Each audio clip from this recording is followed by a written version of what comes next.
Welcome to Missing the Mark, the podcast for gun dog handlers and hunters who want steady, reliable dogs both in the field and at home. I'm Lance Louth, and each episode I break down real training problems and lessons from the field to help you build a dog you can trust when it counts. Let's talk dogs. All right, everybody, welcome to what is going to be our very first episode in our segments from the field. I'm not quite sure yet what I'm going to call these segments, but for now, that'll suffice. And I want to talk very specifically today about a hunt that we went on for the beginning of pheasant season. So November time frame, right? We're hunting out on public land, and by we, I mean me and my golden retriever. And this would have been our third hunt in. So we're actually just coming off of our first successful hunt. We got a bird in the bag. And honestly, I was super jacked. One, because, obviously coming off of having finally got our first bird and wanting to continue that momentum, but then also because this was our very first snow. And for me, there's something super special about being out and going hunting on the first day that we get any kind of snow. I've had so many really good experiences out in the field with snow. So I was just itching to get out once I found out that we were going to get a bunch, and I was hoping that we'd have some success. So on all of our pheasant hunts, it's always a solo endeavor. Really, for the most part, a lot of my hunting is solo, but specifically for upland hunting, what I love about it is the fact that there's no equipment needed. You just need a vest, a shotgun, and a dog, and the rest is all optional. So it was just us. We're on this tract of public land, where I've been numerous times, and it's one of my favorite hunting places. Unfortunately, this year, they planted a bunch of the fields in various crops, and it took away from a lot of the places that pheasants really like to hide out on this place. So we were kind of limited into the fields that we could hunt, but nevertheless, we were going in high hopes. And the basic background leading into this, we had just recently had a baby, and I hadn't gotten the chance to put in as much time transitioning from waterfowl work, which, marks, blinds, hand signals, stuff like that, into upland work. Usually what I like to do is, all summer long, I like to build off of the waterfowl stuff. And then as we get closer and closer to season for pheasants, start to shift in that direction and working quartering patterns and things of that nature, just because I don't want to have the dog moving a ton all summer long. I like the idea of, from a safety aspect, right? You're sitting here and you're waiting until you're told what to do. And I want that deeply, deeply, deeply ingrained in that dog. So summer, we focus on that. And because of the addition to our family, just didn't have as much time as what I would have liked. We're still training approximately 3 days a week, but I like to train more than that with my own personal dogs, and even with some of my client dogs if they can handle that. So I knew it wasn't going to be great in terms of tactics. This would have been the third hunt. So the last two hunts, I had seen that we were kind of lagging in some areas, right? So our whistle work in particular, our whistle turns just weren't quite as crisp as I would liked. And I really wanted to focus in on that for this hunt and just make sure that we were still trying to live up to the standards that I like to hold my dogs by. So we get out of the truck, we heel up to the first field we're going to hunt. And this stuff is a literal wall, okay? And I guess tying in off of that, just to kind of give you a little bit more background on Ida before we, get into the meat and potatoes here. But she is not a dog that came from any kind of high standards, field bred kennels, right? When I first wanted to get a bird dog, my wife basically said, hey, listen, my sister's having a litter of Goldens. This is your only option. And I was cool with it. So we got her. And because of the fact that, she's not from a hunting line, she doesn't have a ton of drive, right? She still has drive, but she's just not one of those fire breathers like you picture when you're thinking about a gun dog or a retriever. So it was pretty normal for her to be slower and more methodical, and especially in the cover that we hunt. So all this cover is at least my head height, if not higher, and very, very dense. And so, it is nothing to see her moving along at her pace, and she goes into some thick stuff and she just nails on the brakes because she realized I don't want to go in there. And then she'd back up and try to find another route.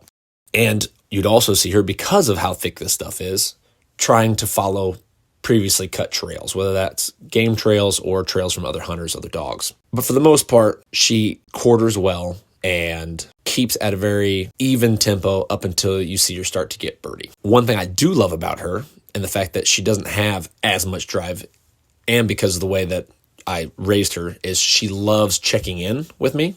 And when you're working in stuff that the dog literally disappears in, that is really nice to have, in my opinion. So because of that, I rarely ever have to overhandle her, because her tendency is to just stay close. And for my standards, what I like out of a flushing dog is I want them within 30 yards. I want quick whistle work, and I want them paying attention to me. So she's got all of those, and that's what I really, really like. I'm never using, or I should say rarely using, verbal pressure while we're out in the field, unless it's something that's some kind of safety thing, right? So maybe she starts chasing a doe. So far, knock on wood, we've not ran into this. Maybe we ran into a skunk. Maybe she's getting a little too close to a heavily trafficked road, right? That sort of stuff. Absolutely, I'll use pressure if I need it. Otherwise, I'm just hands off when it comes to pressure. But I do slightly micromanage. And what I mean by that is just hey, once you get to whatever my cutoff is, which for me is 30 yards, I'm going to double tweet and I expect you to come back the other way. It's never a, hey, dog, you're following me. It's we're working the field as a team. And a lot of times I will opt to follow her over my own instincts, just because I've had so many hunts where we've been out and I just notice her keep trying to drag one way. And I'm like, listen, girl, there's nothing over there. We're not going there. And at some point I just give up. I'm like, okay, let's go. And we go. And sure enough, there's a bird. So we are very much team mode when we're out pheasant hunting. So back to the story that I set up horribly. But so there we are. We heeled up to this ocean of cover. And I like to have her sit down first. And then I would give her her hunt command, which for me is hunt them up. And I gave her that command. And right away, just a completely different dog from the get-go. You could just tell that something had gotten into her, that she was really fired up this day. And so she just takes off. And what I mean by takes off is she was more focused. She was at a higher pace. She was working much more intensely. She was actually diving into cover that she would typically try to cut around, as I explained before, or even stuff that I'd have to coax her into. And then also, and this was very different, instead of weaving or barracudaing through the cover, she was actually bounding, hopping, which was pretty cool to see. So she just had a ton of giddy up in her this day. As the hunt progressed, I started noticing more and more. I noticed she started getting a little bit bolder. She started stretching out a little bit farther, really trying to test her limits in a good way. And so I knew probably within the first 10 minutes that, okay, this is not a make or break situation, but this is a teaching moment here, right? For me and for her. And so I decided right then and there, I wasn't going to do a bunch of whistling. And in fact, I actually tucked my whistle into my vest.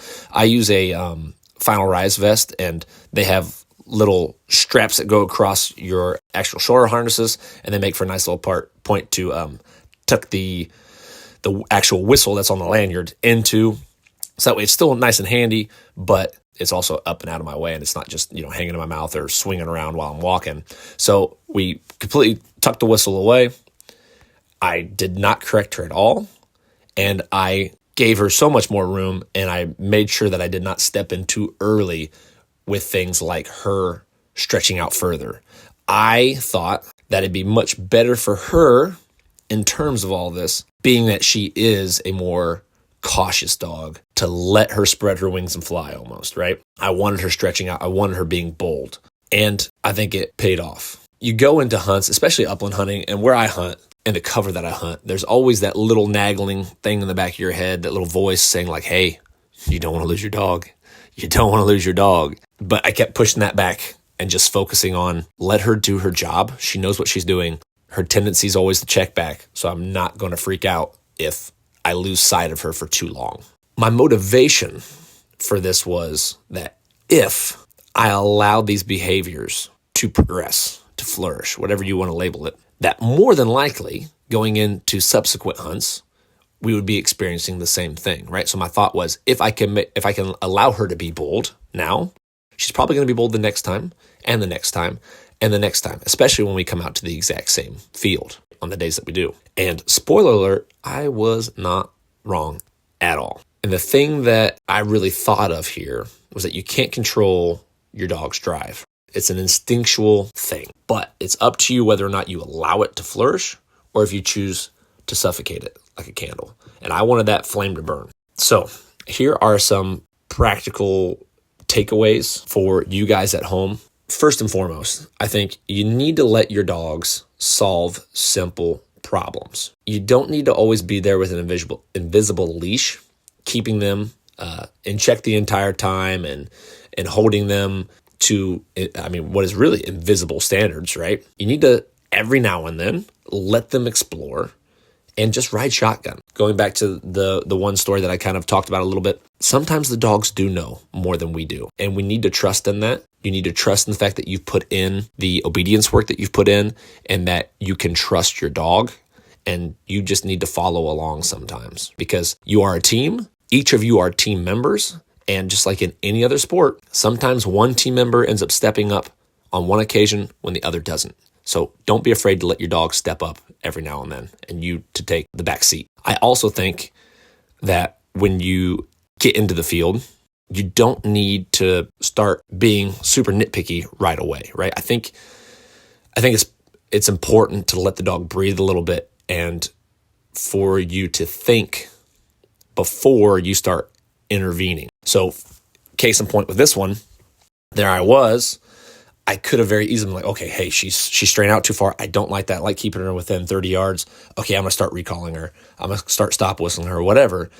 But instead, I had the wherewithal to be like, okay, well, if I do that, what's my outcome in 10 days versus if I just let her kind of push those boundaries a little bit, what's my outcome in 10 days? So don't always think of the short term in the now. Also try to put yourself in a position to see, okay, what are the long-term effects going to be of what is happening right now and what I'm going to allow? Is it going to help my dog? Is it going to hurt my dog? Is this positive or a negative, right? Allowing a dog to chase off game, so that deer situation, chasing squirrels, whatever, that's probably a negative, especially from a safety aspect. But if you're allowing a dog to have a little bit more room to work, that might be a positive, depending on who your dog is, right? If you have a dog that's a little bit more Velcro, that likes to stay closer, I probably would guess that allowing them to stray off a little bit, within reason, obviously, is going to benefit the dog. Versus if you have a dog that's like, hey, I am gone the first chance I get, that's probably not a dog that you want to give more wiggle room for. So think about that. Always evaluate the outcome before you step in with any kind of corrections or just interventions. I don't know. I don't think correction is necessarily the best word for something like this in this kind of scenario. So maybe intervention works better, but you get the gist at this point. And I think these ideas apply to young dogs, especially, not trying to put the brakes on them too soon. I've seen it. You get a dog, you see all these other dogs online, you see the standards that they've been held to, and they are just rock solid steady. And you want your dog to be that way. And so right away you start harping on steadiness. And what you can actually do is you can take the drive out of the dog a little bit, or you can suppress the drive is probably a better way to put it. And I'm here to tell you, you can always add brakes later. You can always slow a fire-breathing dog down, but you can't always put more gas in the tank. So think about it before you just start harping too much on the steadiness aspect. Another type of dog that this, I think, is beneficial for are sensitive dogs, right? Those dogs that you even give it just kind of a look. It's like, oh no, what did I do? Those small corrections can feel really big to these dogs. And so giving them room to breathe occasionally helps them process more and become bolder. So I want to encourage you all, when you're out in the field, even when you're training, have some patience, have some confidence, not only in your dog's ability, but in the work that you put into your dog as well. Progress isn't always pretty, and it's rarely linear. We need to be able to be okay with regressions and progressions, and lowering standards, raising standards. A dog understands. They're not going to get thrown off or overly confused by this. I guarantee you. All right. You also need to start looking at your hunts more as training opportunities with a side of birds, right? Especially if you have a young dog.